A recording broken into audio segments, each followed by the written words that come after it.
3, 2, 1, click. This is Date With Us, a dating sim podcast where two lover girls, me, Kanisha, and me, Claire, date, mate, and rate cyber sweeties because every gamer needs a little love in their saves. We're inviting you to join us for our digital debriefs about our pixelized paramours. Whether they're in visual novels, roguelites, or funky indie darlings, we'll dish on who we're romancing and if our choices really mattered. It doesn't matter if you're here to get love, lust, or just the bus. You'll get to know at least one worthwhile person. Yourself. So, light some candles, partake in a vice of your choosing, and we'll give you the lowdown on the games to download. Good job. Great job, everybody. We did it. I have to have any kind of prompt before cold open in the announcements to make a cold open more interesting. Welcome. A lukewarm open. A slightly primed open. Nope. I don't know. I don't know. Keep that in. Keep that in. Happy Mother's Day, everyone. No. Yay. This is Welcome back to Date With Us. Today we've got a very special guest, Kiwi. Mm-hmm. Kiwi is the studio manager for Total Party Chill. They are the events manager at a friendly local game store. They're a league manager of a queer adult dodgeball league. They are a nerd jock, a beast wrangler, a cult leader, a sometimes wizard, a most times paladin, a lover of tabletop role-playing games, video games with romanceable options, and cats, Taurus sun, Pisces moon, Sagittarius rising, because it's important, and also Claire's sire. This is Kiwi. Kiwi, welcome to the show. Hey. What's up? Wow. Not all at once. All right. Well, while you're acclimated to being here, dear listeners, we are over the hump. We're on the tail end of this season. Thank you for continuing along with us in our first spring season here. If you have been having fun, like we have been having fun, rate the show, review the show, tell someone about the show. Tell your crush about the show. Go on a random Hinge date and listen to a show. I don't actually know that would be good make-out content, actually. I don't think I want y'all to do that. I don't actually think I want that either. But, bond over video games. Nevertheless, we will be announcing next season at the end of next episode. So get hyped for that. Yay. I'm very excited to be able to announce that we will be announcing the next season at the end of our next episode in 2 weeks. Okay. All right, Kiwi. Tell us about your history with dating sims. Oh God. I was thinking about this a lot yesterday, and I kind of realized I got into dating sims probably in like the 2020 time. I guess when I consciously got into dating sims, you know what I mean? Yeah, like 2020, 2021, and I remember I bought this PC and somebody was like, "Oh, what kind of games are you gonna play?" I was like, "Dating sims." And I think the first dating sim that I really remember getting into is Monster Prom. Yes. So yeah. I feel like we've played a lot of Monster Prom. Oh, absolutely. Yeah. What do you have a first? Your first real one is Monster Prom, you think? Or what was the baby one where it's like you didn't know you were into dating sims? Because for us, that was we've got The Sims on that list. Yeah. I mean, this might be controversial, but there's romanceable options. So The Witcher 3. Oh, all right. I heard about that. Yeah. To me, there's dating in that game. Therefore, it counts as a dating simulator. I think how it's we a very- feel on the I show. think. Yeah. if you can romance somebody, and if you can romance somebody incorrectly, that's a dating sim. Yeah, I wrestle a lot with the failure stuff with dating sims because I do feel like we play a lot of them where you actually can't really fail, and then it's Right. But sometimes they make that worth it, and other times it's swing and a miss. But it's Yeah. Right. Or failing is the point sometimes. also that.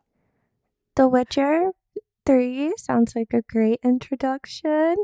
But now we are going to fall in love in real life for just a moment. This is the 36 questions to fall in love. Claire and I have been doing this since the first episode. We're on a mission to fall in love with each other as we record this podcast, and along the way, we drag our guests into it. Invite We're our guests. drag. And we are on question 16. What do you value most in a friendship? Which I feel is like the chillest question we've had in a minute. Yeah. Not that it's not a heavy hitter, but I'm like, yes, this is. It was getting this really vibe. existential for a minute. I'm glad they gave us a moment of reprieve. Yeah. Well, as you know, it always gets worse before it gets better. So this is the better part of all the 36 questions. What do I value most in a friendship? Fuck. That, well, maybe that, but also Oh, wow. You do have big I fuck my friends energy. And that is by design. But that is my build. That is my NPC build.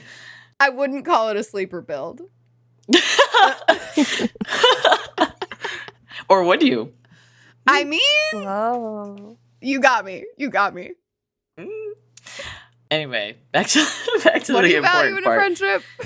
Oh God, I think it's like I often find myself saying, like, in my friendships, like, to be known is to be loved, and it's different in a platonic way, right? Like, you remember that I really like this music artist, and you are excited for me to go see them. You know that I don't eat a certain thing because of my dietary restrictions. You know, it's like all of these things that build up over time of the little things, right? It's like, I love remembering the little things about my friends. Like, oh, I know how you got that scar on your knee, you know, that kind of thing. Yeah. I mean, really, to sum it up, is to know me is to love me. And yeah, that's really important to me, that people know me. Yeah. You know, Yeah. I love having banter with my friends, and like, if you're making fun of me, I know it's because you know what will hurt my feelings. That means we're close. You know, it's all those things built up. Yeah. I've been reading a lot of Dungeon Crawler Carl, and it feels like everything just left my brain other than the dungeon, and that's not helpful. My immediate thought to this is so like,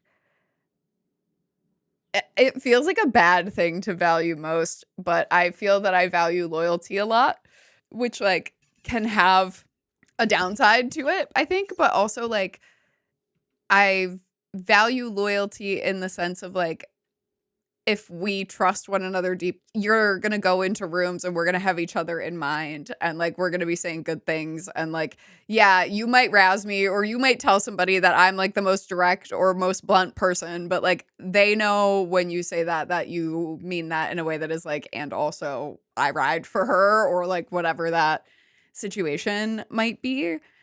And I think that like I take those types of like betrayal of loyalty as those are the things that you can forget stuff, you can make mistakes, like all of those things, but it's like those moments of like really broken trust of like, who do you think I am? Like, how did you go out in the world, and like what happened here? Which also like I don't really have a lot of like friendship breakups, because I feel like mostly I bond with people and then I'm like, cool, call me if you need me. Like, my love language is like getting people paid, doing stuff together, like making things happen. So I'm just like, yeah, I value friends who are happy to have me make the plans, but also like are happy to participate in things when it comes. I don't know, you know? That is an extremely earth sign answer. I know. And I love it.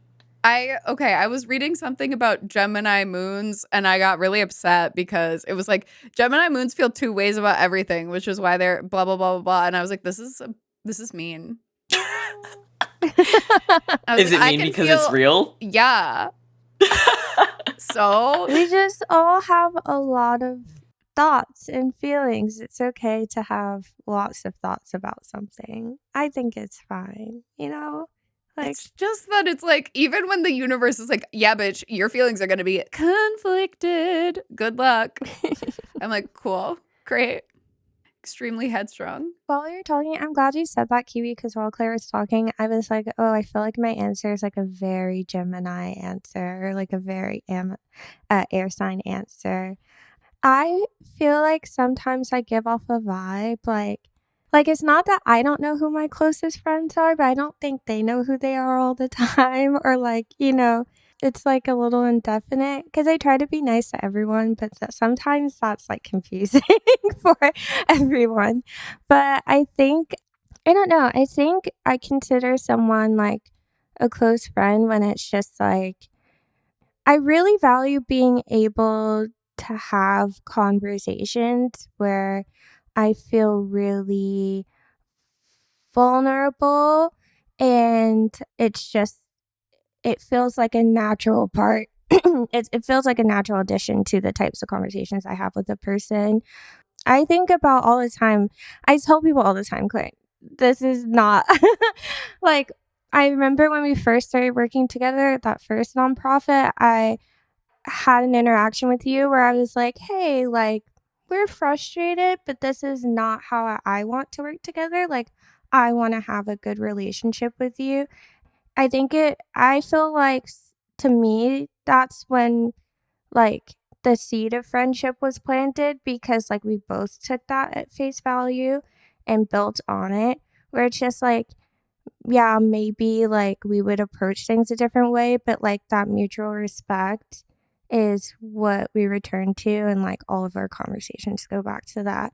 And so it feels like that with everyone, where it's just like, it doesn't even have to be conflict in with each other, but it's like if I can, go to a friend and we can seriously talk about like our values, or like something that is difficult, and I can give you a real answer based on like, here's what I think and I believe. And also, I really believe in mine and other people's capacities to change. So I think when I've felt most hurt is when I've like come to someone with something and they're like, oh, well, you will always react like this. So I think that's really painful because I do love being known is a kind of romance, but it's like being known and being projected upon. It's really hard to differentiate. So I feel like I'm friends with people or I appreciate in my friendships when, those moments come, I don't feel projected upon, and I don't feel the urge, or I'm able to catch my projections. Like, we can just meet each other where we are and really have a conversation through that. Yeah. I was because we've already outed that this is the Mother's Day recording. I was texting some friends who are mothers this morning, and I was saying how rewarding it is to have friends that you're proud of. And like, Yeah. obviously in this case, it is my very best friend from high school's very first Mother's Day. And so like, I'm just incredibly proud of her for this whole journey that she's been on and all these things. But like in general, the idea of like, I want to be proud of the people that I spend time with. And I don't just mean like the accomplishment that they got, the gold star that they got for whatever like thing that they did, or like they raised however much money for whatever. Like, it's not that. It is those conversations about like our values. And even when they're not in alignment, like I want to believe that my friends have like the good of the world at heart. And if we have different feelings about how the world can be better, like that's okay. And we're going to like try to figure out how to make the world better together regardless. Yeah. Yeah, I totally am with y'all there. Kilisha was saying earlier is like being able to like fully say what you mean with somebody is really important, because I think sometimes we tend to like shy away from the hard conversations and like try to compromise when we don't mean to compromise on certain things with people we're not super close to. But with closeness, it's like that vulnerability of being able to be like, no, this is what I believe, this is my value, this is my opinion, this is whatever. And not being afraid of like somebody viewing you a certain way because they already view you because they love you, all that sort of thing. Yeah, I was having a really anxious time the other day, and somebody who was like in the call with me like recognized that and sent me a little message that was just like, hey, just so you know, everyone here already loves you. Yeah. And I was like, this could have gone very sideways if you were anyone else, but because you are who you are, like that is what I needed to hear, and I do appreciate it. But like, this is not your sign, dear listener, to tell me everybody loves me. I don't need that from you. But like in that moment, from my very close friend, it was like, It really went a long way. And now I'm like looking at us talking about friendship and star signs, and it's like, I guess we really are ready for Nova Hearts. Woo! That is what it is. Friendships and star signs, and sometimes kissing your friends. We actually covered everything. It's all like, let's go. Kiwi. Well, that's the episode. We're done. Kiwi, I want to invite you to read our game description. Ooh, okay. A mysterious force of power transforms you and other highly attractive people in your area into superheroes and villains. Text, date, and fight your friends and enemies alike. This game was developed and published by Lightbulb Crew. It was released on June 19th, 2025. The price is $19.99. For our content warning, this game may contain content that is not appropriate for all ages or may not be appropriate for viewing at work. General mature content. So in this text, sometimes you get lewdies. Could be considered nudies if we want. No, technically. They're like a 9 out of 10 on the scale Lewdy instead of a scale. 10 out of 10. Yeah. What is this? The dramatic sip, Kiwi, already? We're disagreeing? Are we fighting already? No. We're not in a fight yet. It's Get coming, ready. and we're gonna work through it with mutual respect and love because we already talked about all that. But we will fight. Just kidding. But yeah, this game does have moments where we touch upon relationships that might have included actions that weren't consensual or that were uncomfortable. There's a little bit of manipulation and emotional stuff going on there. There is fighting. If you don't like fighting games, there is combat, and we'll talk a lot about the mechanics for that. You know, some mentions of BDSM relationships. There's some mentions True. of furries. There's some mentions of, I don't know, lots of Threesomes, stuff. Threesomes. Yeah. polyamory. Polyamory Everything. isn't a content warning. It's a feature. I know the way I was like, oh, furry's normal. We don't Yeah, need furry that. also not really a content warning, but like general themes of the game. Yeah. The mechanics. All right. So, we touched on it. Kind of just rolled right in. It is visual novel. There's texting screens. You're chatting. You're selecting options. You have a lot of romanceables. Some might suggest that you are in a singular relationship with them. Some of them you're in a polycule. You can be open. So there's that. And then game, you have combat. So you have enemies to fight. The combat is not, it's turn-based, but it's time-based, which is very interesting, and I'm excited to hear Claire and Kiwi get into that.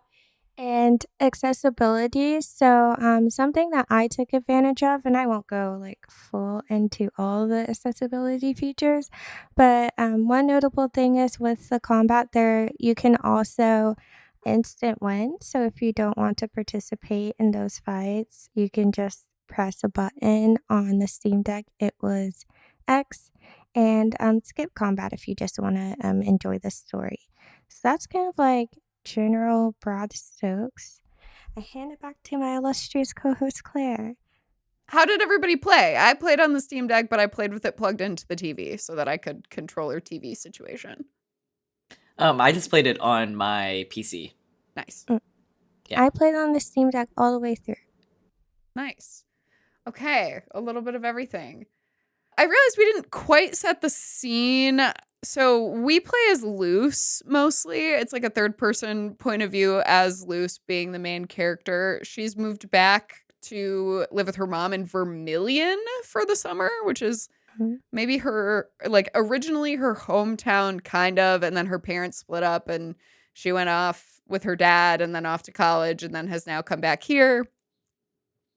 And there is a comet, there is an astronomical event. Mm-hmm. And there we go. Yeah, we got there eventually. And a comet comes on like your first big night back in town, and you and your two pals from childhood, CJ and Will, are transformed into superheroes with superhero powers. And that is how the fighting comes into play. There are like all of a sudden these like round furry cat ball things everywhere at this garden party you were going to go to. And you discover your powers. Luce becomes a superhero called Luck. CJ becomes a superhero called Chaos, which notable gender fluid regent CJ announces, as Chaos, I feel more like a guy. They're all like, awesome, he, him for Chaos, incredible. They use she, they for CJ and other points of the thing. I really identified with CJ just being like, yeah, when I'm Chaos, I'm feeling Mask. And it's like, incredible, let's go. I agree. Absolutely like damage output, CJ. And then Will is Wish, which is like big hits and like speeding up and manipulating time, sort of. And Luce is sort of the healer support vibe of their trio. So when they launch into fights, we've got I'm like looking to see if anyone's going to jump to explain the situation at hand with the fights, but there's a timeline across the bottom and each different move that so it's turn-based and we have access to play all three of Will, Luce, CJ. This combat system, I really appreciate that they wanted to do something different. And it's like so clear that they wanted to do something different. And like it doesn't quite work the way they want it to, I think. I think it doesn't feel fast in a way that like these types of combats are supposed to feel like quick. And it got a little sloggy for me really fast, where each move costs a different amount of prep time, and then you're trying to sync up the prep time so that you can make combo moves, but then it's like an amount of prep time and then the action, but if the prep time gets interrupted by anything from anyone on your side or the other side, then you've just completely lost the action. So oftentimes by the time you're getting like 3 clicks away from where you are, something else has already happened and ruined whatever it was that you were going to do. And like you can kind of predict because some of the monsters will say what they're going to do next over their head, but it becomes a little, I don't know. How did you guys feel? Meh. At first, I was like, the first combat, I was very confused. Yeah. Yeah. And then through the whole first chapter, I was like, okay, I'm not going to instant win any of these. I'm going to play through and see, how it plays out. It really committed to it. Conceptually, I like it. I'm like, okay, it's a turn-based, time-based combat. I don't think it fits in this genre necessarily. Yeah, I think there's like a mix of components happening between the fight mechanics and the VN mechanics that are at odds. Yeah. The VN mechanics, also to say, there is an app on your phone that is basically kind of like CoStar. And I don't even remember what it was called. It's like astrology. It's like, what is it?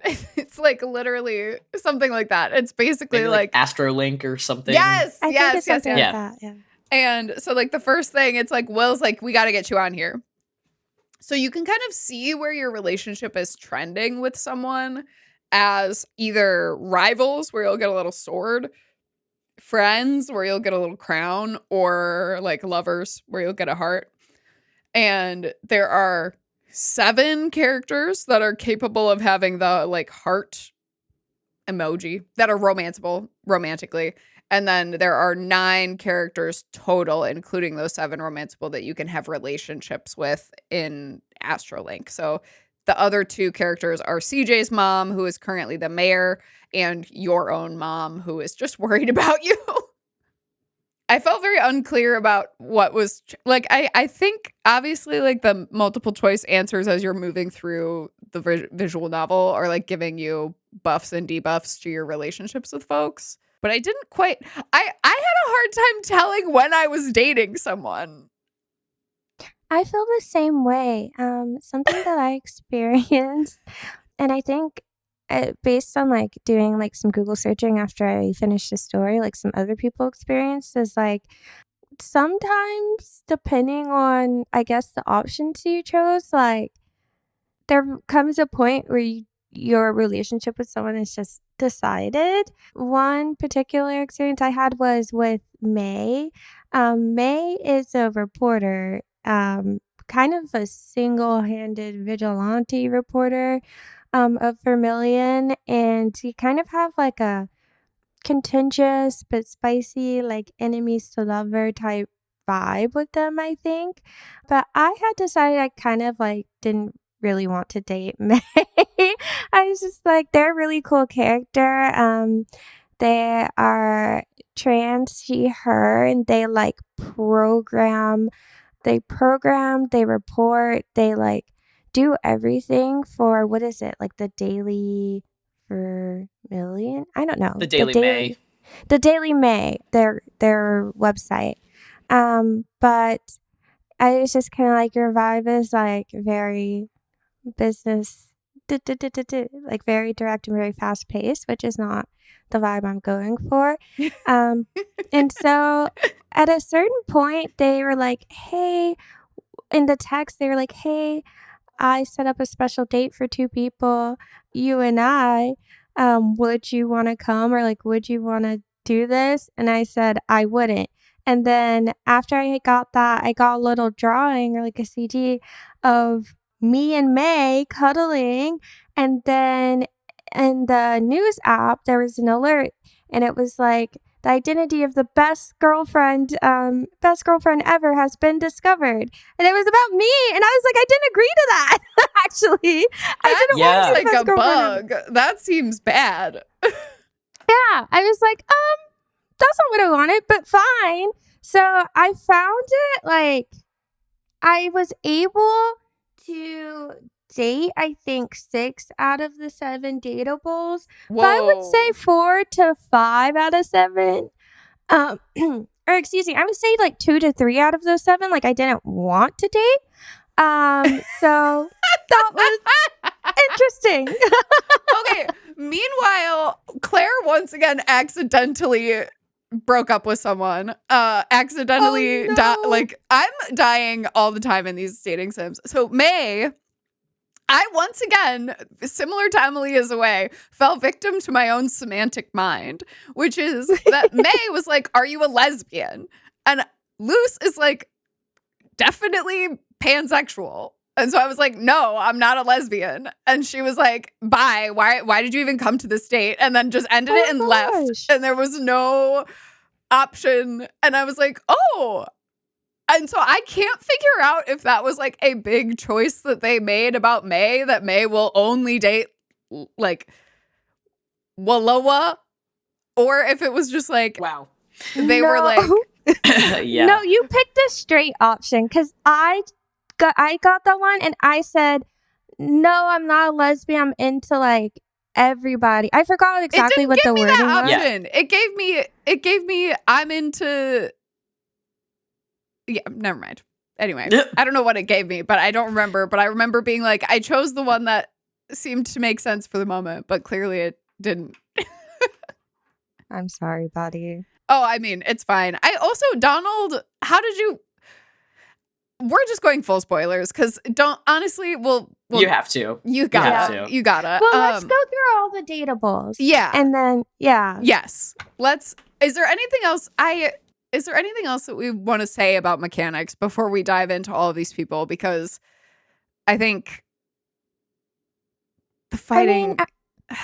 outside of the combat, like, it really is, you're just like in your phone, and then you, after certain conversations, or at the end of all like text conversations, you get a let's go, and sometimes let's go means you're going to a cutscene where you're in person with some of these people. Sometimes let's go just means you get to do something else on your phone. So that's not very consistent, but that's about it. So outside the combat, it's fairly straightforward. But we can dive into who we're talking to and fighting with in the case of some of these. I'll start with the first 3. So Will, that we've talked about already, is one of our childhood friends. I don't know where to start. I believe, do we know pronouns for all of these characters? Like Will right in front of us? She, her. She, her, CJ yeah. is they, she, gender fluid. It seems like she for close friends and family from their past, they, them for most people now, and then he for chaos. Basile. I don't know how to say his name. I've been saying Basile in my head. Same, He, him. same. Sasha, he, him. May, she, her. Donald, he, him. Julietta, she, her. And Irene and Mom, I think. Or how do you say that name with the accent over it? Not Irene. Irene. We can say Irene though, if it's Irene's fine. Incredible. Mayor Irene and Mom. Yeah. Both she, her. Okay. So Will, she, her, CJ, they, she, gender fluid, and Basile. So Will and CJ are close friends. I believe Will is the most excited to see us when we come back. Will and CJ are partners. Yes. They're our close friend. They're our childhood friends. They are also already partners, and they are most excited to see us when we come back to Vermilion from Lutetia or wherever. Oh, yeah. Where our dad is. Our parents are divorced. Our dad really hated Vermilion and so left. And we went with our dad, but then we had a terrible relationship with someone. So we come back after that relationship fell apart for the summer, kind of like to decompress and spend time with our mom. And so in the time that we moved away from Vermilion, Will and CJ, our childhood friends, have become partners. Will is super excited to see us. We're kind of like, oh, CJ grew up. Let's get to know CJ. But CJ's kind of like distant at first. And then we meet them at cafe/bar, whose name I forget is called. What it's called. But they're Breakfast Club. Oh, thank you, Breakfast Club. Thank you, Kiwi. Of course. And there's a beautiful mixologist named Basile. He is beefy. beautiful. He has long hair. He is a D&D nerd. That's our first 3 of our cast of characters. Someone wants to take the next 3. Then there's Sasha, who is a party planner, who was our first kiss, who, like, way back on the playground, who still has a crush on us. Very cutie, very baby girl boy. Sasha becomes interested after with the comet turning into a, like, were dog, big ol' furry dog man with a collar. And he turns out he was, like, kind of into it. And he was like, maybe we could do some of that, you yelling at me a little bit, telling me what to do when I'm not a giant furry dog. And so you can go have a relationship where you dom Sasha a little bit. He's like, I want to be your dog.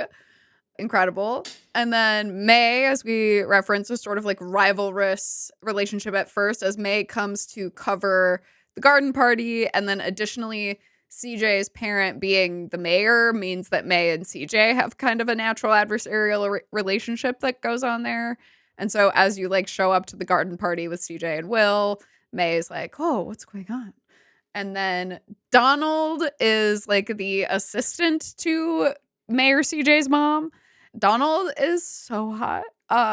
He has glasses. Yeah. He's so strong. He is so judgy. What am I missing? Donald also turns into a superhero, and then he is your, like, first boss battle, I feel like. Well, Sasha is your first boss battle, and then Donald is your second boss battle. But Sasha's not a real boss battle because Sasha is your dog. So yeah. You want to take the last 3, Kiwi? I can. Also, Julietta, which is the last person you can romance. Which shocked me. But yeah, Julietta has a PhD in computer science and engineering and is like, I'm tired of people thinking I'm a bimbo, but wears big hoop earrings that say bimbo on them. Queen TBH. Honestly, I related to Julietta's character. I was like, okay, the way I met Julietta and I was like, I know this is a small blonde white woman, but this is also Kanisha. Like, I like her character. I love the smart bimbo, who's so I guess not really a bimbo. Anyway, and Julieta becomes like the third boss, Doc. Oh something. Yeah. Mm-hmm. Yeah. Then moving on, there is Irene, which is CJ's mom. You cannot romance her, despite my best efforts. Crime. It is a Cowards. crime. Mommy? Question mark? Just kidding. You thought there? Happy I Mother's just thought Day. there was gonna be one. You know, like. There has to be, right? Anyway, that just goes to show what kind of games we play. And maybe there's something going on with her, maybe there's not. There's a conspiracy that unfolds, Which we'll touch on in our second spoiler zone, the deeper spoilers. The deep spoilers, deeper The edition. actual plot spoilers. Yeah. And then you Deeper have edition your is mom. horrifying. Oh no. You have your own mom, Luce's mom, who literally is, I think Claire said earlier, just there to be like, are you okay? And you can confide in her at different parts, or you can decide to be like, ugh, Mom, go away. I couldn't be mean to Mom. I had to be nice to Mom. I could not bring Me myself to be too. mean to Mom. Yeah. I was like, Mom, Yeah. I trust you. I'm going to tell you everything. Yeah. Every time. Yeah. I accidentally picked like an adversarial option because obviously the options are meant to be a little bit vague when you read Mhm. them. I do wish they were a but- little less vague than they were, Yeah. though, sometimes. Mhm. Yeah. Anyway, those are the rotating cast of characters. Woohoo. And villains also are from this pool of characters, mostly. Mhm. Yeah. Who were y'all most excited about? I think that's the best way to go about this. Let's just get into what we were excited about, and then we'll do a little wider view when we start to get into what actually happened plot-wise, because I have like a lot that I want to get into about that, but first I want to hear about what you guys, who you were excited about romancing, and what happened in those romances. Okay, well, Who, if anyone? when we went to the garden party, is this the next spoiler zone? I don't know. I think we can, we're doing the plot, but we won't do like the big reveal until we get to that, more toward the end. Right. Yeah, a garden party with Sasha. I was like, oh my god, cute. And then we had a kiss at the party. That art is so cute. It's so adorable. The little animated art when things happen. Those are great moments. I do love They them. Yeah. were really great. I definitely was planning on like breaking his heart though, because Ooh. I was like, this is like a pathetic little man. Like this is, T. him as the werewolf. The werewolf is the hottest character. I don't know what to tell you. I literally. How did I know? Hey, listen. I'm predictable, listening. okay? I'm predictable. The little hair, the like, Focus locks. on the little hair was so funny. Please. Hello? Anyway, hottest character, werewolf. But honestly, I was really excited to romance Will at first. Yeah, CJ, I was like, because they're so cold to you at first, I'm like, I don't know. I don't know if I want to like... I'm like, I can win them over.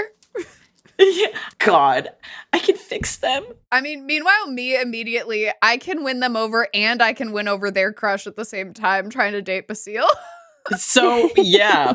I'm like, I'll just date them both. That's Yeah. also what I did. And I felt bad, but I was like, CJ's so hot and Basile's so hot. And I'm like, listen, Basile's not into you, but Basile's into me, and we can work this out. Like, it's Mhm. totally fine. And then continue. I feel like I interrupted. Oh, no. You're all good. I exactly the same thing. I was like, oh, okay. But at first I was like, okay, let me like try to have this friend thing with CJ, and didn't try to romance Basile. But then when Basile was pursuing, I was like, all right, I'm going Twist for my it. arm. Oh no. Yeah. Oh, you want to play one-on-one role-playing game? Yeah, let's go. One-on-one That's a role-playing hilarious game. way to flirt with somebody. Sorry. Okay. Hey. Hey, hey. Hey. My hands are there. Hey. And by Hey. hilarious, I mean effective. Whoa. Hey. My bad. Hey. Hey, you know my lore. You you just said "hey" so many times that I just see like a tiny little Claire on my desk yelling at me, "Hey, hey!" That's actually the first date with us game is just a Claire on your screen yelling at you to get things done. Hey, Hey. Hey, Hey. Hey. hey, Hey, Basile. hey, hey. Basile. His game wasn't that good, though. I will say it. No, it was certainly fine. was not. It was not good. And also, he was the worst kind of DM. He was clearly trying to write his own story about his own guy. And it was like, bro. Yeah. Yeah. Yes. Just write a short story or something. Actually, it's Mhm. okay. Like, I don't Mhm. know. Or a diary, like a journal. Those are available too. Okay. I tried so hard once we met Donald. I was like, I need to date Donald. And then what happened was Donald was like, I'm gay. Yeah. Yeah. So is Donald actually not dateable? I don't know. That's unclear to me. Did I'll be anybody honest. date Donald? No, maybe it's like 'Cause you're. I got Donald and CJ together. Yeah. So technically, I guess Donald's in the polycule with me and Will and CJ. And CJ is dating Right. Donald. And then also I'm dating Basile, who's also dating CJ. But isn't. My Basile isn't dating CJ. I think my Basile had a date with CJ. Maybe I'm misremembering though. And my notes are why do I take the notes if I don't bring them to the recording? Well, I played this all this morning, so I was like, it'll be fresh on my mind. It's just like, That's incredible. I'll bring my thoughts. yeah. I think with in regards to Donald being dateable or not dateable, I think before he comes out as gay to you, it's like you have many opportunities to flirt with him. Yeah. And he kind of doesn't flirt back necessarily. He feels flattered, but it's kind of a one-way sort of thing. Yeah. And that's why I was confused. I think literally just the heart denotation. I was like, y'all set me up. Oh, to break my heart. Like there was no, because it's not like you choose a gender for Luce at the beginning. Like Luce is she, her, no matter what. So you're right. That's just what it is. Right. Which I thought was interesting. And I don't know. I also couldn't tell what would make the Julieta thing tip from like just flirting into like, is something actually happening there? Or am I just accidentally flirting with her sometimes? Did anybody land like Julieta? I did not. Yeah. Julieta, for me, I think just being nice to her, like, I feel like it's like either you're enemies or she comes over to my house and she's like, we can cuddle and stuff. Basically, she's interested in like a queer platonic relationship where you like have tea and you connect earnestly. She shows you a lot of plushies. She's not really comfortable with like physical intimacy beyond like hugging and cuddling and sitting close together, which I found refreshing, honestly. Julieta gave me a lot of like neurodivergent vibes. And I thought it was like cute how it played out, but it was very confusing in terms of like, what do you want from me? Like, it was just a confusing character to interact with the options presented, I think. But once I was just like, I'll just be nice and see what happens, it was like really cute. I will say with Julieta, like something that, like the relationship development for, I want to say quote unquote later characters, because I think this game was released in chapters, is so abrupt versus like, I think like Will and CJ and like characters that had more of a spotlight, I think, in like the initial chapter. Because I feel like I had really two quick interactions with Julieta that were like kind of quote unquote dates, and then it's like boom, we're actually in a full blown relationship. And I felt the same way. I mean, obviously I said earlier I felt the same way about May, where it was just kind of like Yeah. Boom, like I'm in this relationship, but I didn't know that happened. I think we only went on like one date actually, like one full date interaction. So, yeah. Yeah, with May, I kind of similar. I was like, okay, May is all about like the work and is like putting Mhm. work into everything. Everything's an interview. Everything's a something like that. So I wasn't super interested in her either as like a romance. And I went on that date with her, and afterwards there's a text conversation that's basically like Mhm. May saying like, "Hey, are you dating other people?" And I'm like, "Yes, several other people." And her response is basically like, "Oh, I'm looking for something exclusive, that's it." But then same thing, the news article came out that's like best girlfriend ever. And I'm like, Yeah. am I? So weird. Me? I didn't know. That's curious. It's so weird too. I started googling like before or like before we got on, just like after I finished the game, and I feel like too like some comments that I've seen about this game are like, oh, this relationship happened despite me saying no, or like picking negative options like multiple times and things like that, which I feel is like a little problematic. Mm-hmm.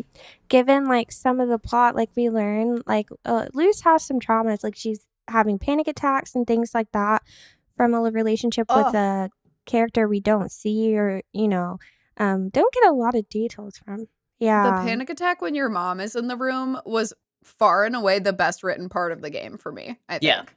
I Yeah. Like, think so. it Yeah. was really, like, so much of this game was a little tough to get through, and that moment, I really felt like I was, like, in it. I was like, "Okay, I'm engrossed, like, this is really well written."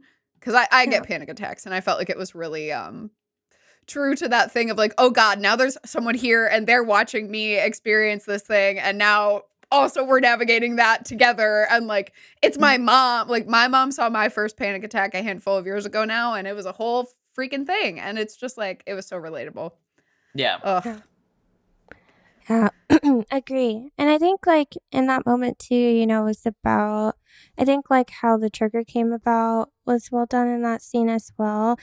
It was in that moment, we kind of see like the source, if there can be like a defined source, but in Luz's case, a source, which was this experience with her ex girlfriend situationship, Kim, who like was very upfront about what kinds of interactions and physical intimacy she wanted with Luz, but did not want to do anything in public. And it became to the point where in private, she's kind of rebuffing Luz. And so, but then doing whatever like she wanted to Luz without a lot of input from Luz and like what she was enthusiastic about. So it's concerning to like have that be like a really traumatizing experience for the character. But then as a player, you have these datables who are not really, they're just saying you're dating when you are trying to telegraph that actually you do not want to date this particular character. So I think it's like it seems to be like a bug or a technological issue, but it's a really unfortunate bug because it kind of like undoes the work that's written. So, yeah.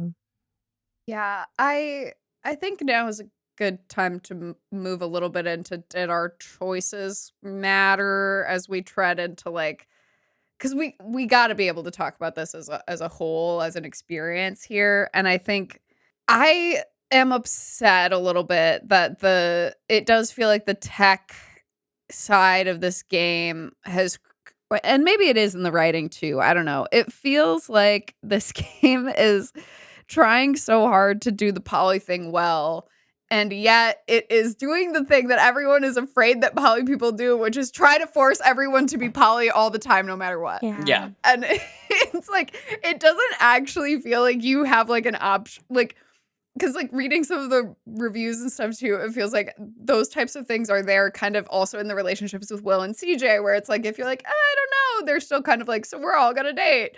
And a little bit with some of these other ones too. And I just am like, wait, no, wait, that's not, wait. Yeah. That's That was not it very either. difficult. To give, I guess we can start that relationship in particular. Like, I was someone who was trying to, be one of CJ's partners, but wanted to have a distinct relationship to Will. I did not want to date Will. There is some, backstory there. Like, apparently, before you left Vermilion, you and Will, I think, had kissed or, had, romantic vibes.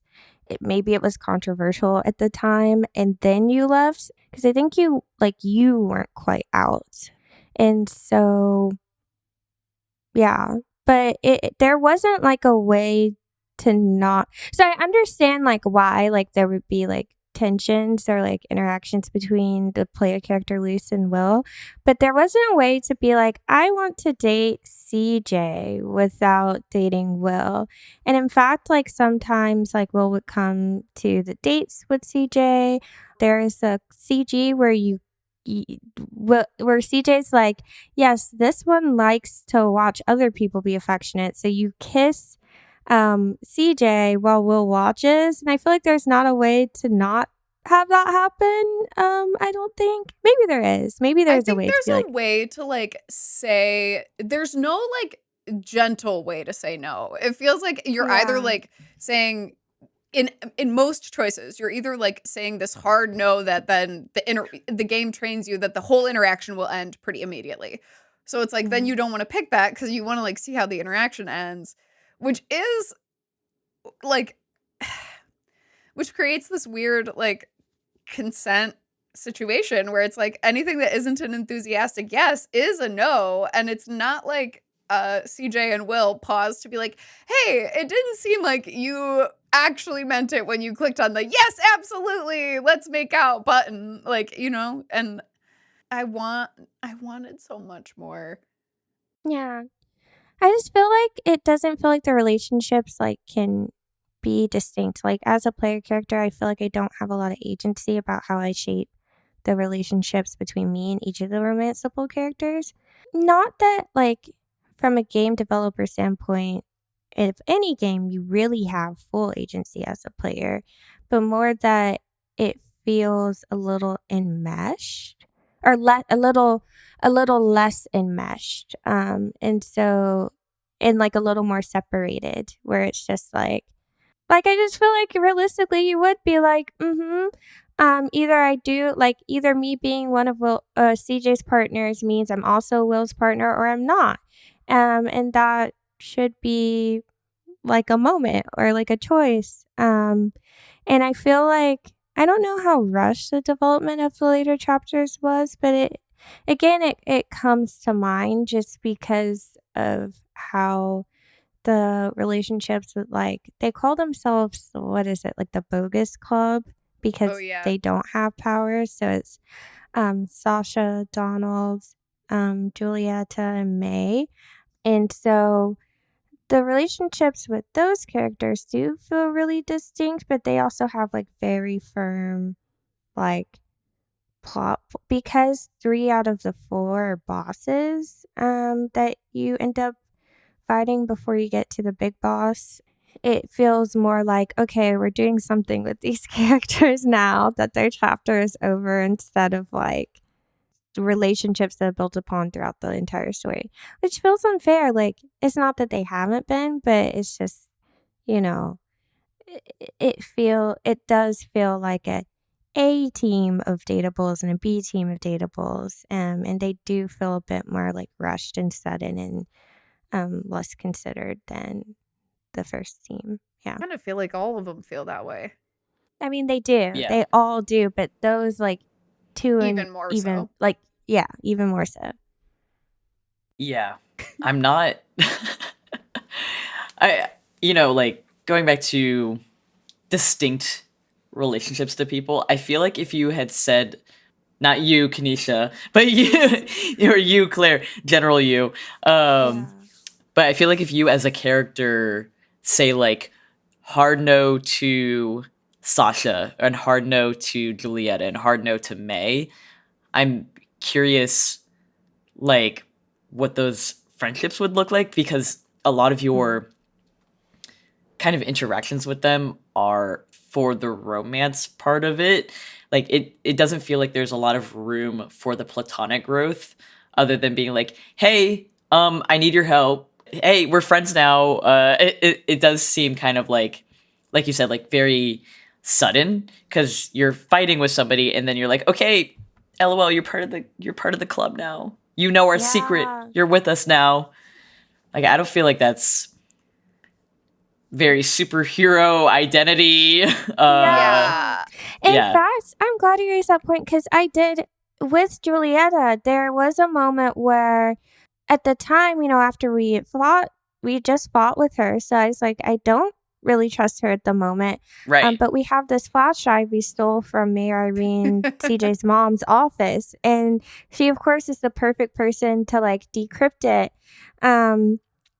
And so I was, Will says something offhand to her when we meet at Breakfast Club.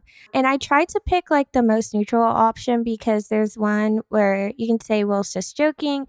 There's one where you can back Will up and say blah, blah, blah. And then there's one where you can say, Will, don't be so harsh or something like that.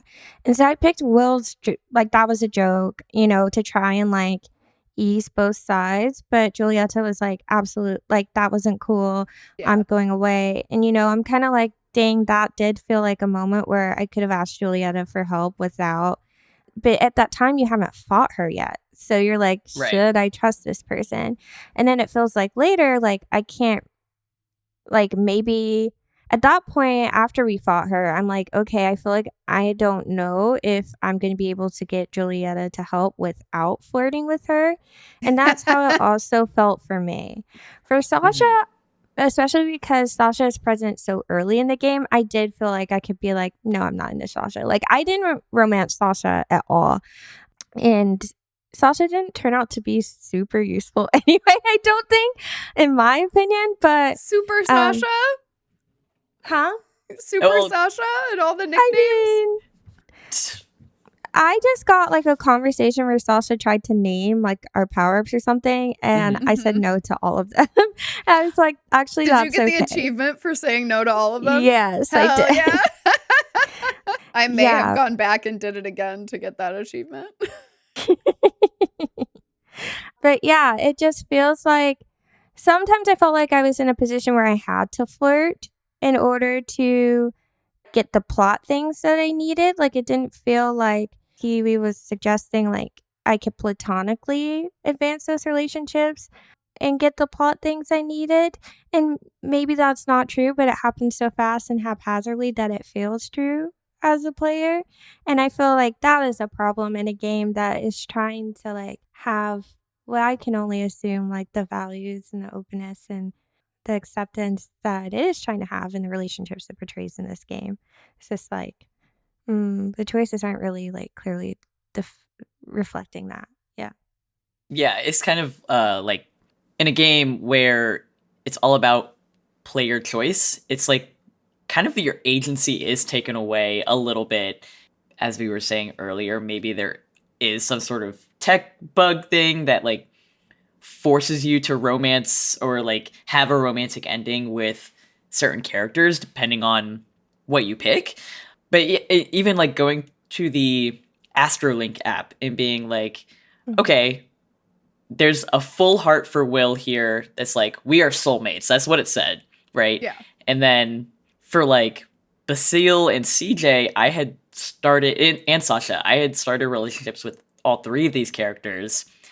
And it was like, maybe we're not true love, but does that matter? And I was like, okay. But it would be like the heart and the crown. Yeah. And I'm like, wait, but we're like, CJ said we're partnered now. Yeah. Shouldn't we have just a heart? And same with Sasha. Isn't I'm like, the heart and the crown, isn't that like stronger than just the heart? Stronger. I'm not sure. But yeah. I'm unclear on what they were trying to say. Right. I agree. I think the symbolism was a little confusing. And even with like, I remembering later interactions with CJ where they're like, oh, we're friends. And I'm like, wait, what? We're partners. And it's like, we're this group of friends. It's like, and they're talking about me, Will, and CJ. And I'm like, wait, we're literally in a polycule. What do you mean? What does that mean? What does that mean to you? We're just pals. I mean, that's fine also, but I was like, wait. There's an inconsistency, I think, with some of the like interactions of text, depending on, you know, what choices you make. And to the question at hand, did our choices really matter? I don't fucking think so. Like, No.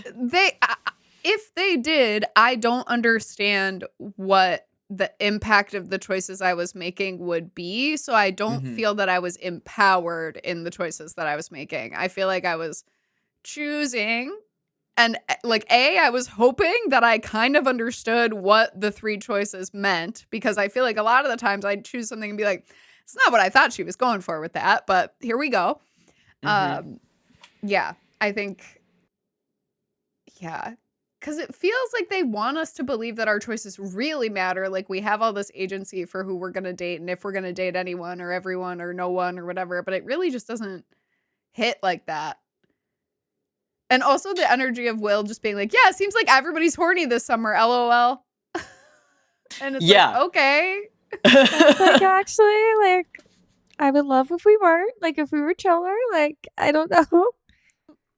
This feels like the right time to get into like the climax and then what is revealed. This is deep spoilers, deeper edition.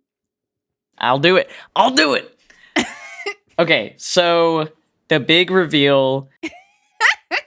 Okay, to build up to this, there is a mysterious person. We did not talk about this. There's a mysterious texting thread that Luce has with somebody. And throughout the entire game, this person, you know, randomly pops up and is like, hey, how are you? And like, oh, are we friends? And Luce doesn't know who this person is. And this person doesn't know who they are either. It kind of feels like maybe an imaginary friend, or, you know, a part of Luce's psyche that we are, you know, getting involved with as Luce, of course. And even different characters bring it up too. It is like, hey, you're texting this person. And Luce is like, haha, don't worry about it. And just to add in there too, no one else can see the text. When Luce tries to show them like the messages or things like that, only Luce can interact with this text thread. It's really giving like haunt me through the phone. Like, yeah, yes, absolutely.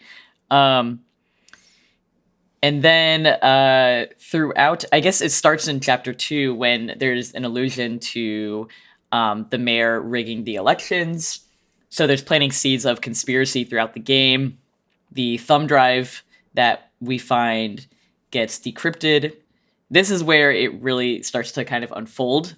The thumb drive says, or it has a bunch of school documents, report cards, class photos, and in this, the mayor, CJ's mom, is the school teacher and is posing in a classroom full of kids, and everybody's like, wait, what happened to Mr. Robo something?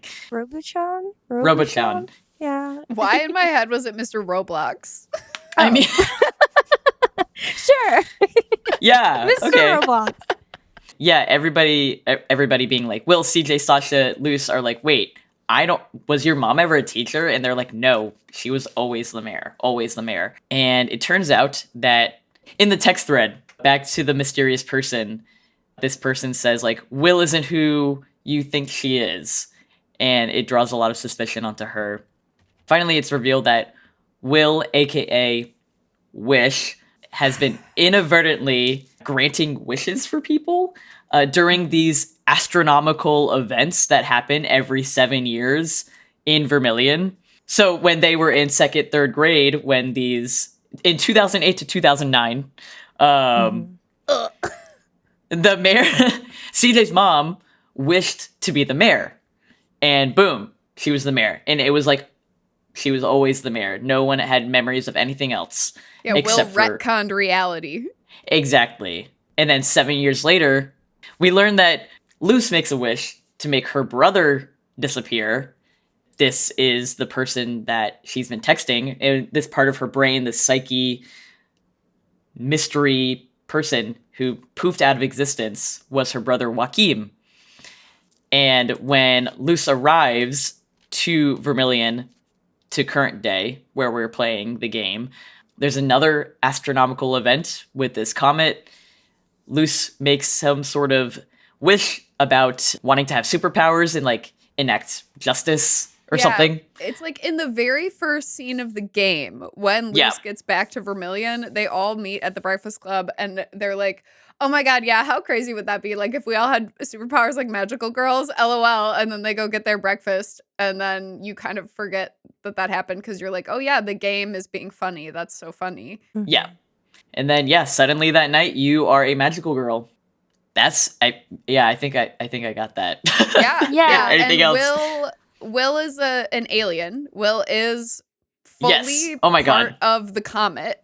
She is a little alien sparkle or whatever that fell to Earth and became a child and then like raised herself somehow. And then Will has to decide because she can't control these powers. And that's the primary problem here is that, like, obviously when you're 15 and you're like, God, I wish my brother wasn't here. It's so annoying. You don't actually want your brother to be gone forever.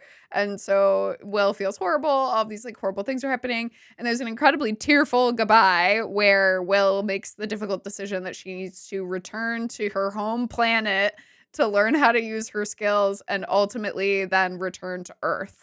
Because it's like, at first it's going to be that she returns to the planet forever. There's a big final boss battle where the pacing of this game feels wild to me. Yes. The big boss battle. It's abrupt. You're like, it's super abrupt. And the whole game, you're like, okay, we're building up these combos. I got to learn how to make a combo for each set of people. You know, eventually we're going to get to the magical all 3-person combo. And it's crazy that you have to sync up the magical girl trio combo in order to win the final battle because every object in the final battle has 999 hit points when each of your main characters has like about 100 or less. And you have to sync them up so that that like battle trifecta thing happens to win that encounter.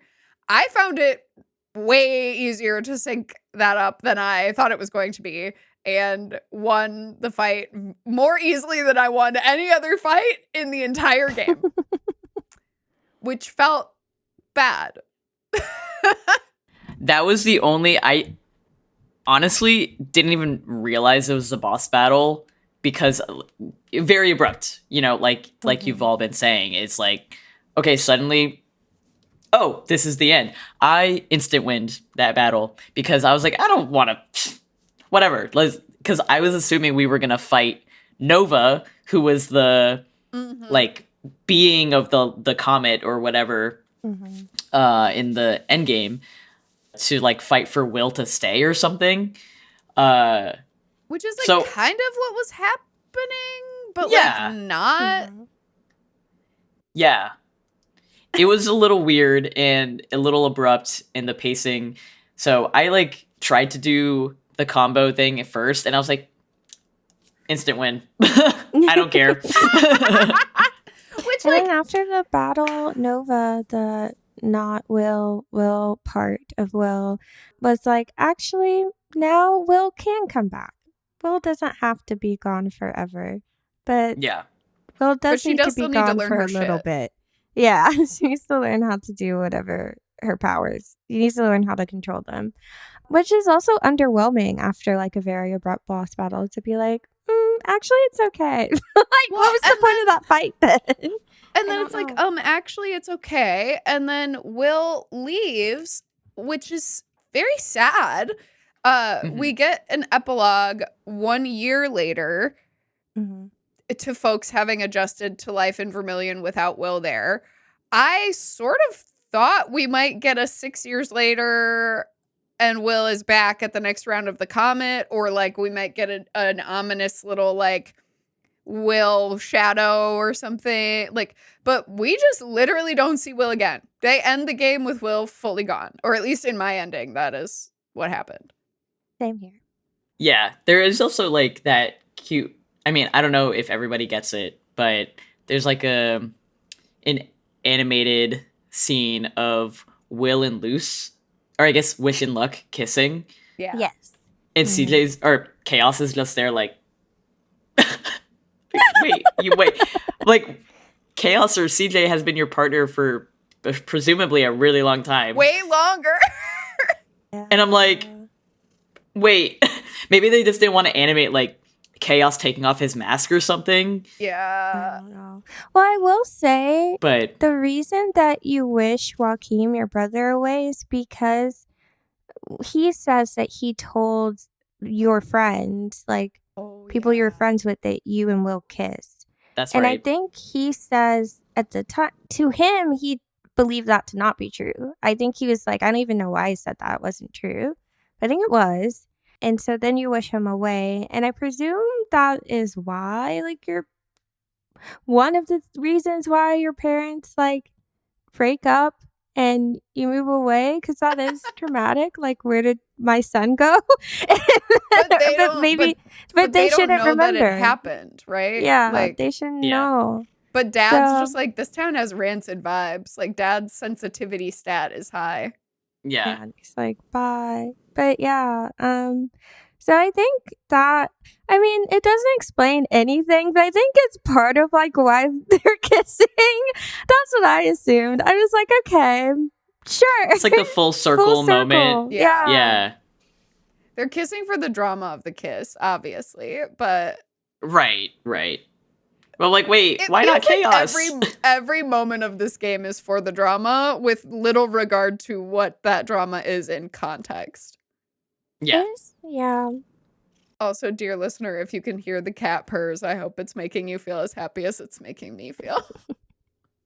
Oh, can you hear my cat purring? Every once in a while, but I'm enjoying it, so it's all good.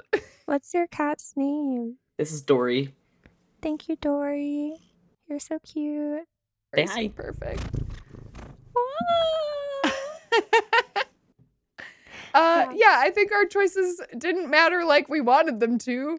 Success, what is it? Did we have fun? And the other thing that I wanted to say here is they do not have a notice on the Steam page about AI art. However, when I loaded into this game, it felt like AI in that first thing. And I don't even think it is. Like, I really do actually think this is a team of people who made this game. And like, I am just devastated that we live in a world where I have to like think about that, because it's so clear that this game is a labor of love that the folks who made it like really, really care about. And I just hope that Gen AI wasn't used to make it. Yeah, And that's, I also I just had had to that. say that. I had that same like immediate initial reaction. I messaged you about it where I was like, oh, Yeah. hey, do we know if this game's AI? 'Cause- Yeah. And we went and Yeah. looked and we couldn't find any information about it anywhere. So it seems like no, or at least they haven't disclosed. I don't know. I had some like weird feelings about the disconnect between the human space and then the character images and then the animations. Because I felt like Yeah. Basile looked like a different man in all three of those spaces. They all did, honestly. Yeah. And I think, like, to some extent, like, the cutscenes, like, that's expected. That happens in Yeah. all games. But it was, like, the cutscenes versus, like, there are moments where you're, like, Luce is on her phone. And so you see Luce in the background, and she looks really different there versus the cutscenes versus, like, in battles or, like, when, you know, you're moving around. So it's really interesting. Also, UI is like very, very sleek. I don't know. I've never, it's rare that I've played a game with UI that feels so smooth and sleek and natural. Which that was also like part of why I was like, what's happening? It reminded me of Inzoi, and Inzoi has similar UI, and Inzoi does use Gen AI. I think mostly for like generating materials on different clothes and objects and things like that. But it was like another flag for me, which is meh. Because like Claire said, like I was like the actual like visual experience of interacting with this game is really lovely, but I would not want that to be spoiled or, you know, just wouldn't align with my values if Gen AI was used significantly to build that experience. I succeeded in finishing the game. Parts of it were fun, I think. I don't feel successful. I feel Yeah. I feel like there were enough, agree. and it's either messy writing or like unclear connectivity, whether that's like a bug with some of these relationships, whether it is just like hurrying to finish something that wasn't quite ready to go out. I don't know, but like it feels, whatever that is that caused that robbed me of getting to have the joy of feeling like I did something here. Yeah. There's some like definitely unresolved feelings of completion. Like Yeah. it's there's parts where it's like, okay, Will's storyline, that's over, right? But Mhm. there's no like tying up loose ends. There's no like definitive like this is post epilogue, this is what's happening. And even in like your relationships with people, it seems like when they do the 1 year jump, they're still going on. Like you're still hooking up with Basile if you did that path. You're still doing the Dom thing with with Sasha Yeah. if you go that path. But yeah, otherwise it just kind of is like, oh, we made this decision in chapter 2 and now it's forever. Yep. So yeah, it kind of feels like the climax happened, but in the romance part of it, it didn't feel like it came to a climatic ending. There's not a lot of resolution.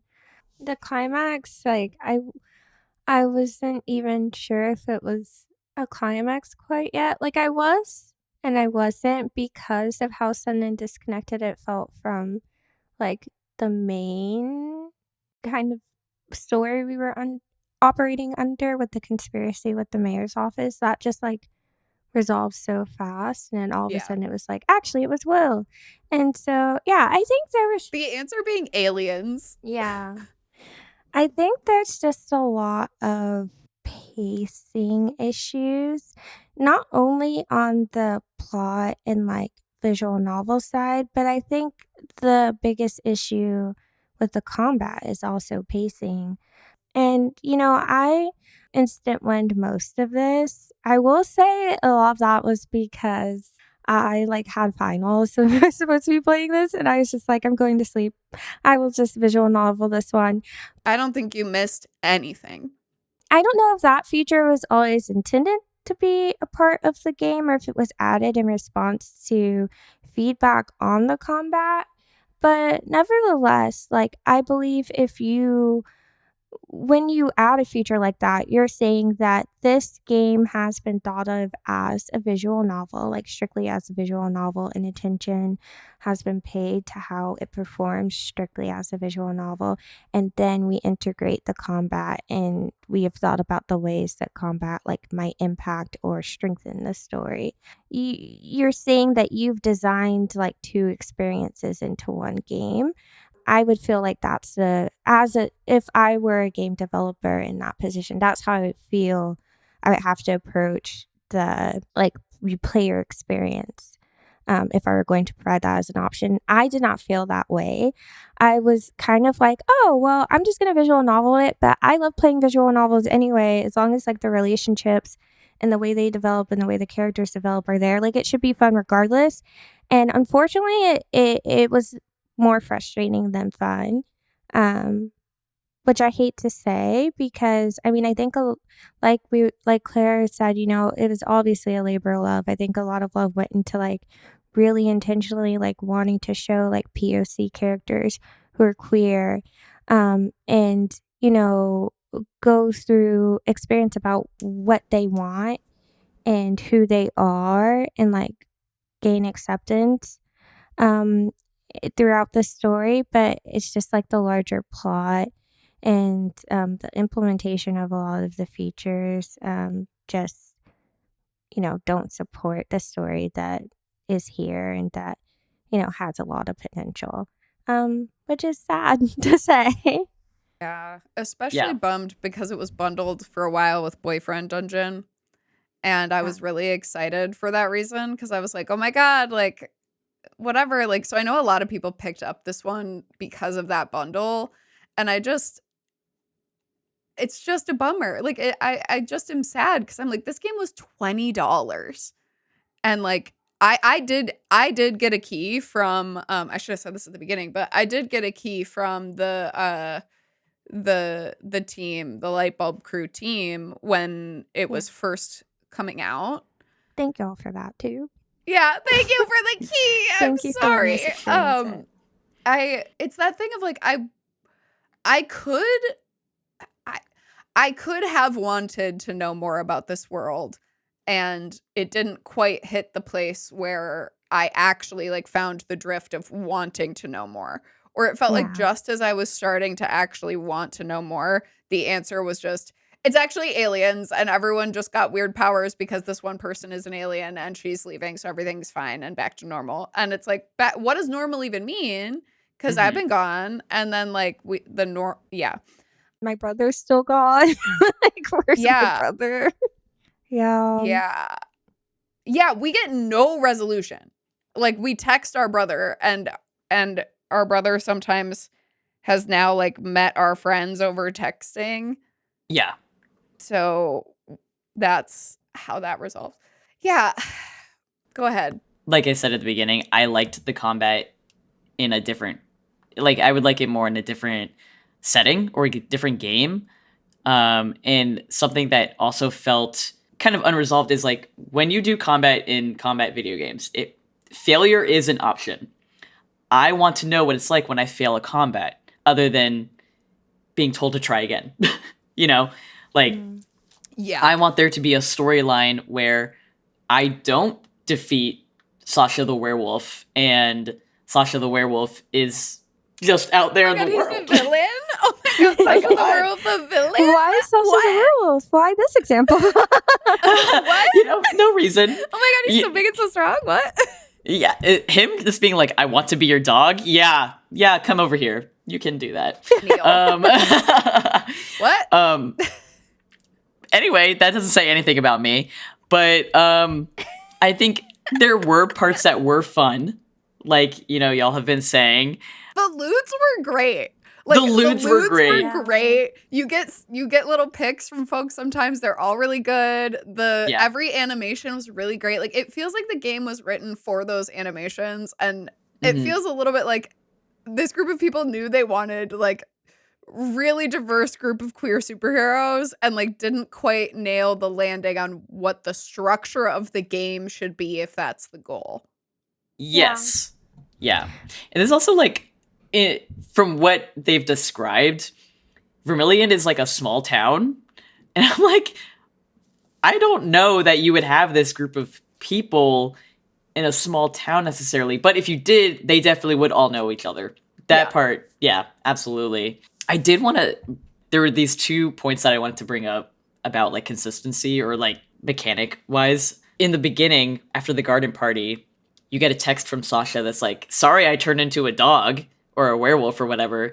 And then there's a whole mystery of like, who is the werewolf? Yeah. I'm like, wait, he literally tells you it's him. Yeah. Before you know it's him. Yeah, anyway, maybe they just accidentally reversed something there. Totally fine. I get it. And then I don't think we brought this up, but CJ's mom is the boss of chapter 4. Yes. And at the beginning of the fight, before you can instant win or, you know, do the fight or whatever, there is some light transphobia. Yeah.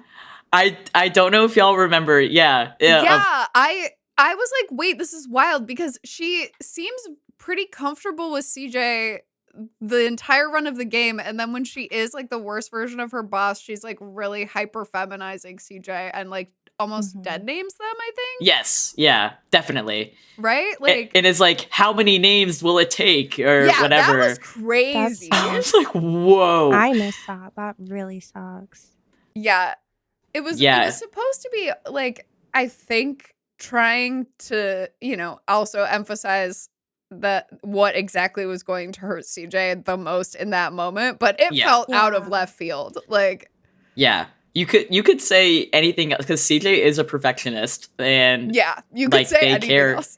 You could say anything else that would be like, you're not my perfect kid, or, you know, whatever. Yeah. But like being like CJ or Chaos, or should I say, and then she almost says like a dead name. Yeah. Yeah. That's crazy. Don't do that. Yeah. Well, it's like, I get that or I guess I actually don't get. I'm a little unclear on if Will's getting everyone superheroes, because it does seem like the bosses. So it seems like Julieta, Sasha, Donald, and Irene are all out of their own control, like are not Right. themselves. They're Yeah. not superheroes. They just like become the embodiment of like, I don't want to say necessarily quite their darkest, but like It's some they're- quality that they possess, good or bad. right. Because like Julieta's is like the brainiac, Sasha's is the being a dog, Yeah. and Irene's is Uncontrollably bad. being horrible, I guess, and Donald's Yeah. is judgment and being judgmental. Yeah.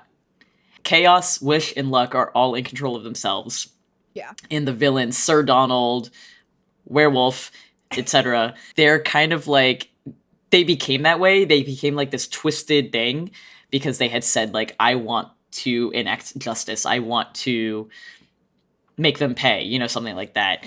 And I think, you know, the way that Wish interpreted the desire, the want, is to create a villain for the Magical Girl Squad. Yeah, that makes sense. Like each of those characters do stand in opposition to something they want or need at some point, or just make them Mhm. feel uncomfortable. I don't know. Oh, yeah. My analysis, it feels weird. Yeah. Let's rate this game. Uh, Let's rate this game. Because I suspect in rating it, we're going to end up talking about more stuff. oh, yeah, absolutely. So here at Date With Us, we rate on 3 things. We rate on spice, we rate on romance, because notably those things are different, and we rate on a scale of ourselves, taking a page out of our Friends at No Small Games book, which is just to say that if you, dear listener, have been listening to the episode and you tend to vibe with one of our thoughts, takes, issues more than the rest, that might be the person whose reviews or ratings you align with. But either way, we're just trying to give you a sense of what we experienced so that you can make your own decisions. I do think this game is more spicy than romantic, but I don't know how spicy it really was. I mean, I guess, no, there were, there's lewds. Yeah. There's no, like, overt sex scenes, and there is, you know, one part where Will is trying to sext you, but it's not really sexting. It's more like talking about what Will wants, I guess. Yeah. Which I guess it can be sexting, but it's more of like a, hey, I think this person's really hot. Yeah. But yeah, the lewds, I think that was nice. They were fun to receive. Like, it was a fun, like, Yeah. Yes, my relationship with this person has developed this way. I feel like that's where I saw the most relationship development, was where Yeah. characters, like, wanted more, like, sexual interactions than, like, oh, I feel relationship has emotionally become more intimate, I think, if that makes sense. Like, Yeah. yeah. So to That- lead the ratings, Please. I will say for Spice, I will give it like a 5.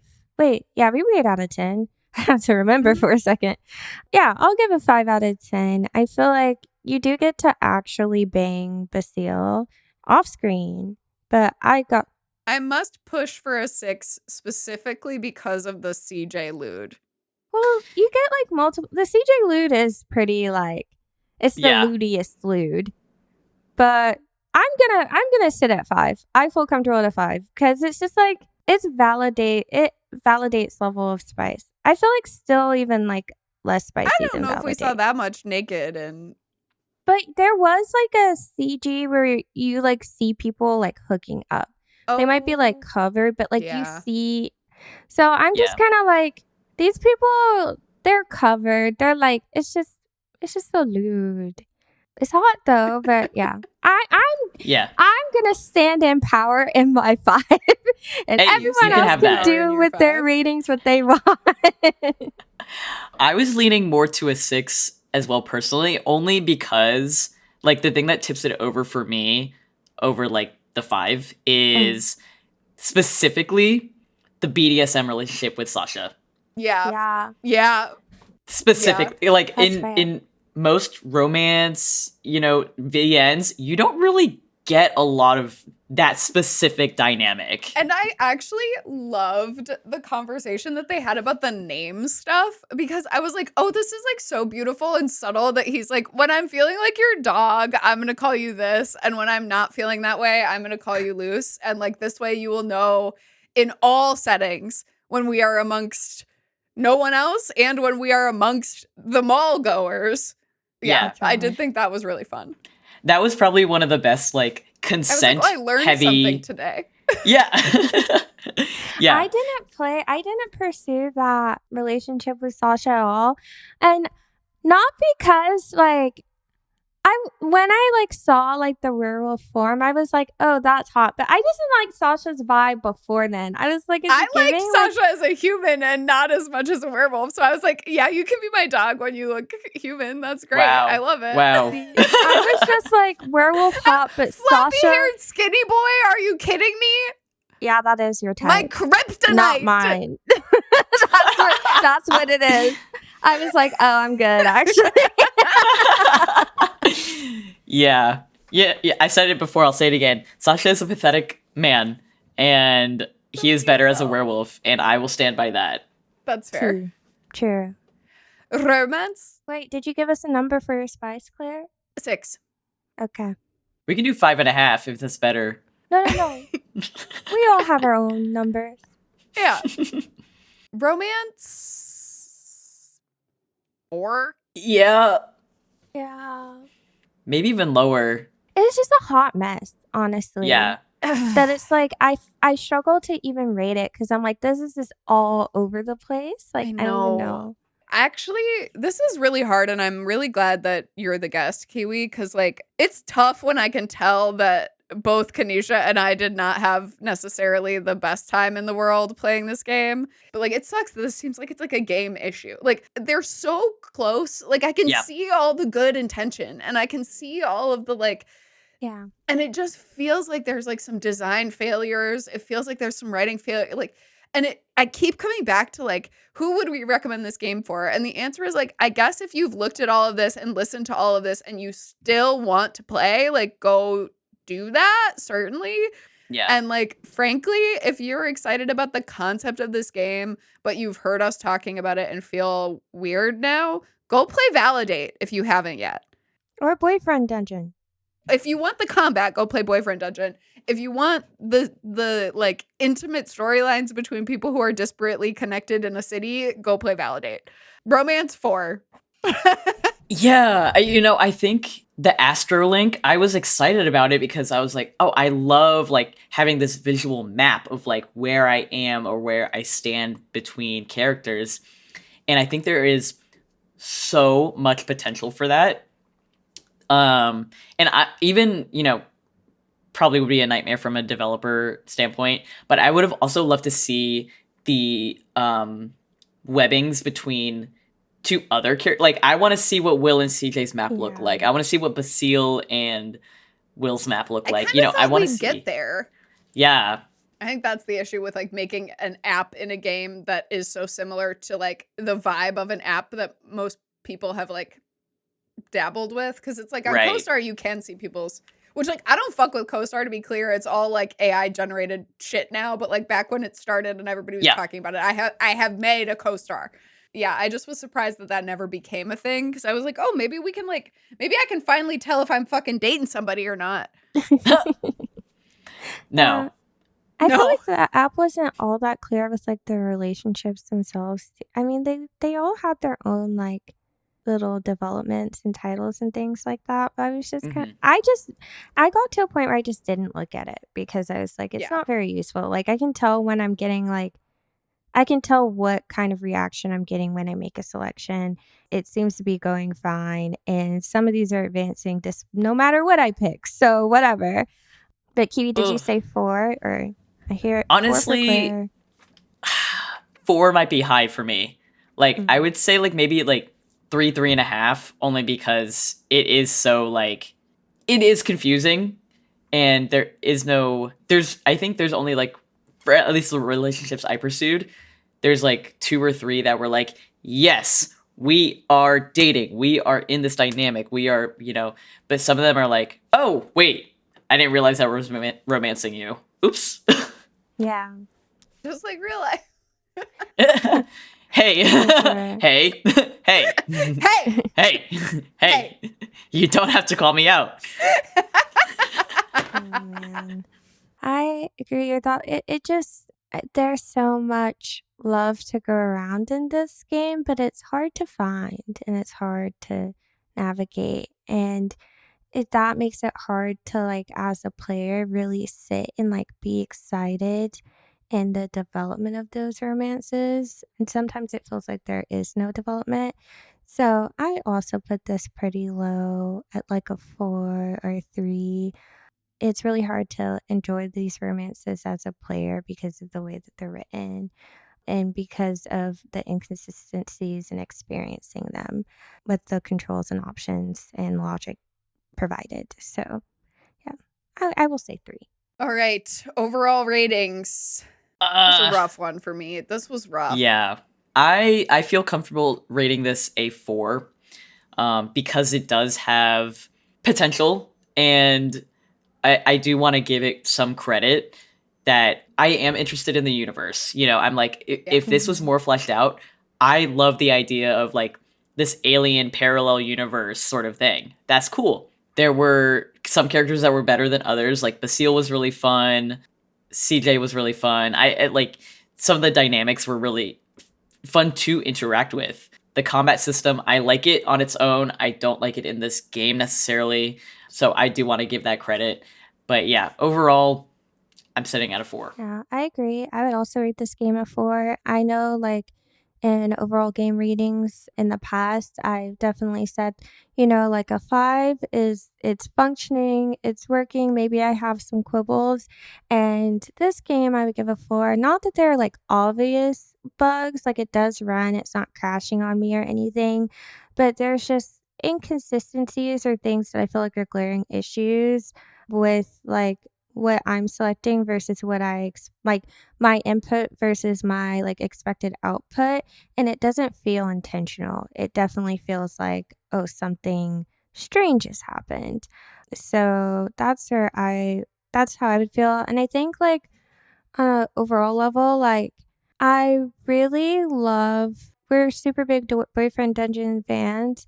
I feel like I love that there's that kindred spiritship in this game where you have like optimistically or like the goal is to have robust relationships and that you can explore with freedom and have combat and have all of that in one game with beautiful art.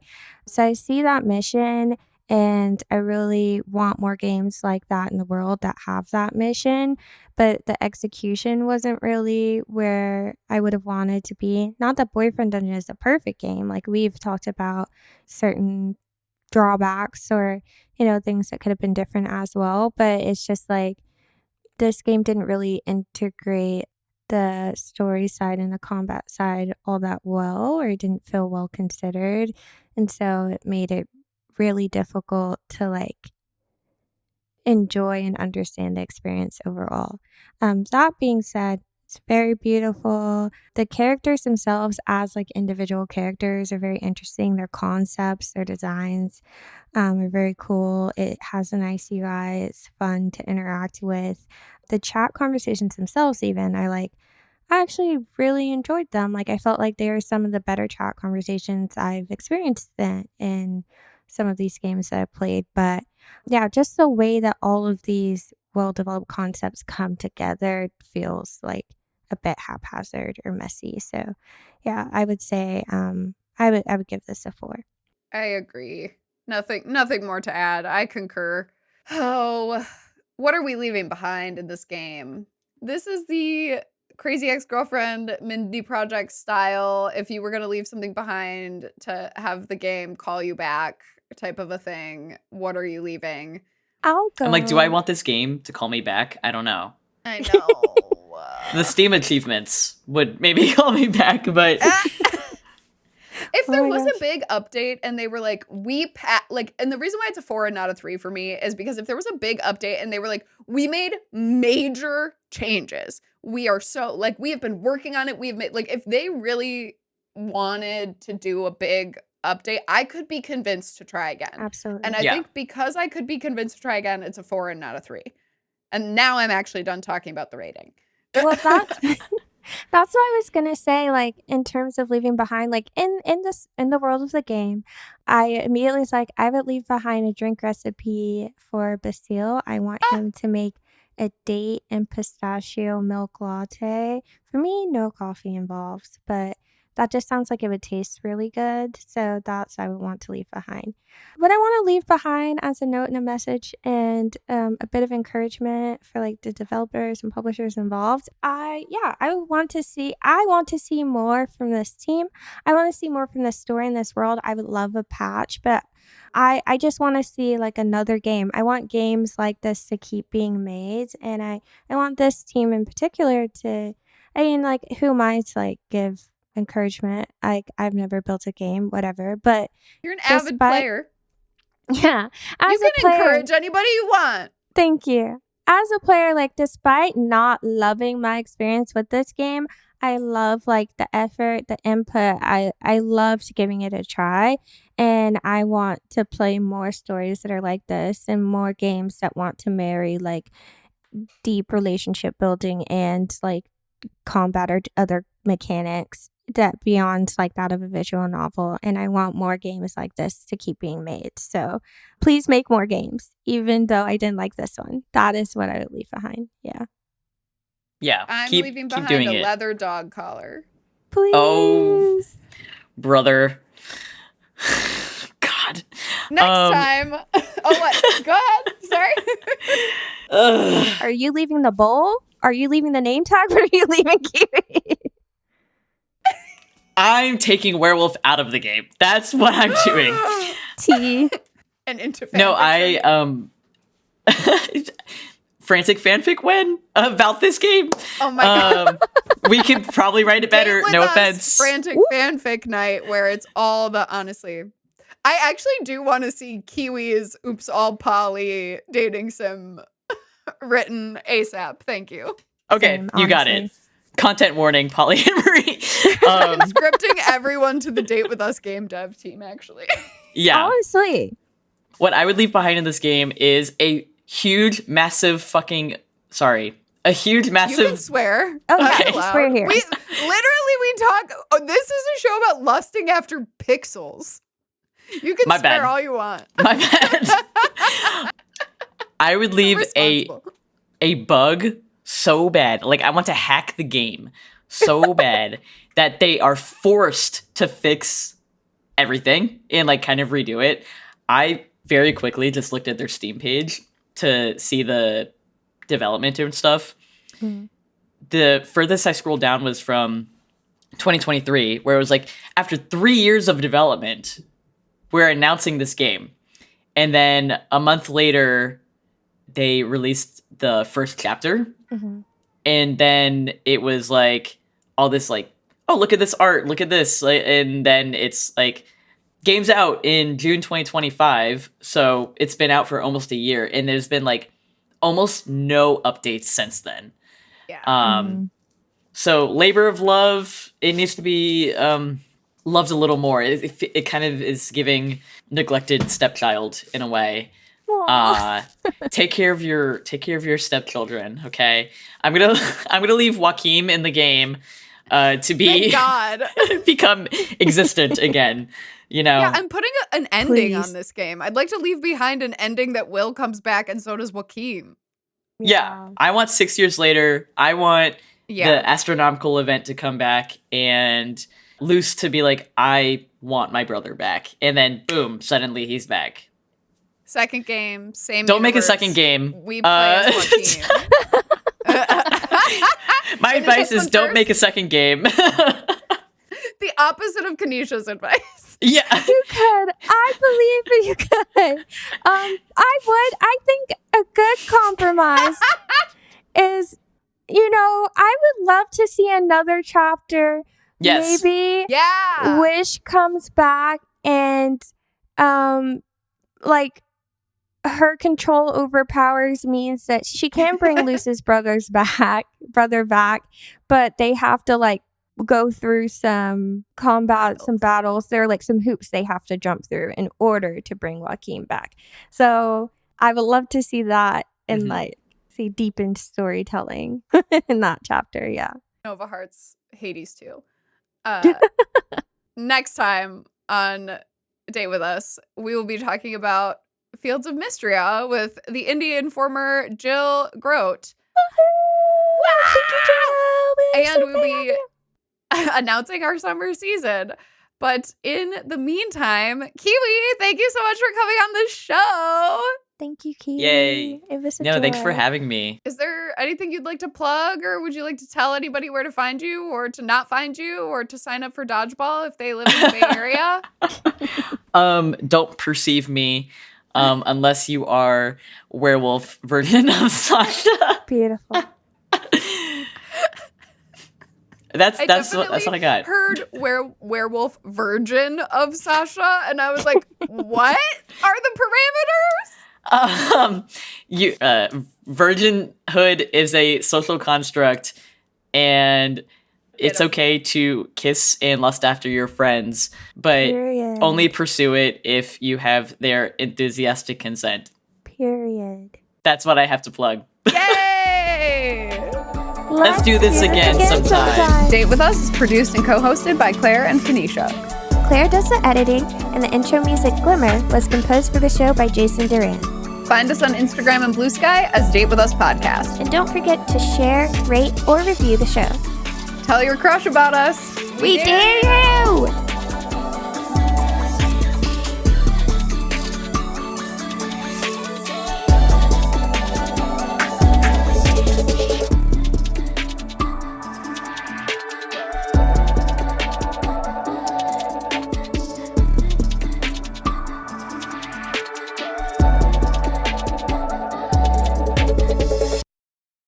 I was speaking to Kanisha in a British accent because I was practicing for a D&D character, and she was like, you can't, it reminds me of Monica. Because Claire does a British accent for Monica, and I was like, yeah, that's done. I don't like it anymore.